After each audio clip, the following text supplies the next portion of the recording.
I want to thank you all very much for your warm hospitality to me during my visit here. Chcem vás poďakovať za vašu úprimnú pohostinnosť počas mojej návštevy.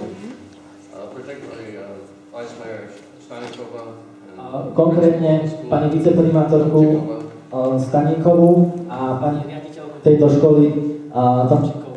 And before coming here, I saw these lovely young girls do wonderful singing and dancing. Predtým, ako som prišiel sem dole, tak tieto úžasné mladé slečny pre mňa spievali a privítali ma. And their English is excellent. A ich angličtina je výborná.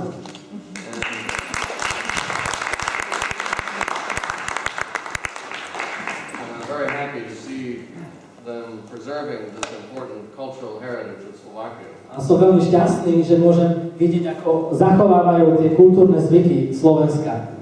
And I'm going to keep my remarks very brief because I know you have a program tonight. Budem veľmi stručný, lebo viem, že nás ešte čaká dosť práce. But let me just say that I think tonight makes me very optimistic about the future of your city. Chcem vám povedať, že som veľmi optimistický, čo sa týka našej budúcnosti v meste. Because frankly, sometimes I travel in Slovakia and also even the United States, and people do not often think they can affect their community. Pretože ako cestujem po Slovensku, ale aj po rôznych miestach v Spojených štátoch, vidím, že ľudia že ľudia môžu že ľudia si nemyslia, že môžu zmeniť prostredie, v ktorom žijú.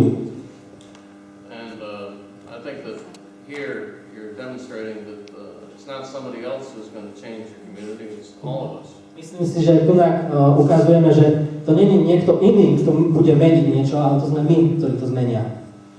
And people ask, why is the United States ambassador interested in observing something like that? Ľudia sa ma pýtajú, prečo ambasádor Spojených štátov sa zaujíma o tieto veci. Well, I was appointed by President Obama. Bol som povolaným prezidentom Obamom. United States, the President Obama, before becoming president, he was himself a community organizer. A predtým, ako sa prezident Obama stal prezidentom, tak bol komunitný organizátor. So I think this is a very important citizen activity, which is critical foundation for any democracy. Takže si myslím, že to je veľmi dôležitý bod pre každú demokratickú spoločnosť. So I want to thank you for all you're doing, particularly in this European Year of the Citizen. Takže ďakujem vám krásne, že sa zúčastňujete ako občania a participujete na zmene. I was very happy to see the American community organizers who came here and visited you. Som rád, že som mohol vidieť, že aj americkí organizátori komunitní sa prišli sem a pozrieť, čo sa tu nám deje. So I've been here several times and I look forward to more visits. Excuse me? I've been here several times. Bol som tu niekoľkokrát vo Zvolene. And I look forward to many more visits. A teším sa na ďalšie návštevy. So I want to thank you once again for your hospitality. Takže ešte raz vám ďakujem za vašu pohostinnosť.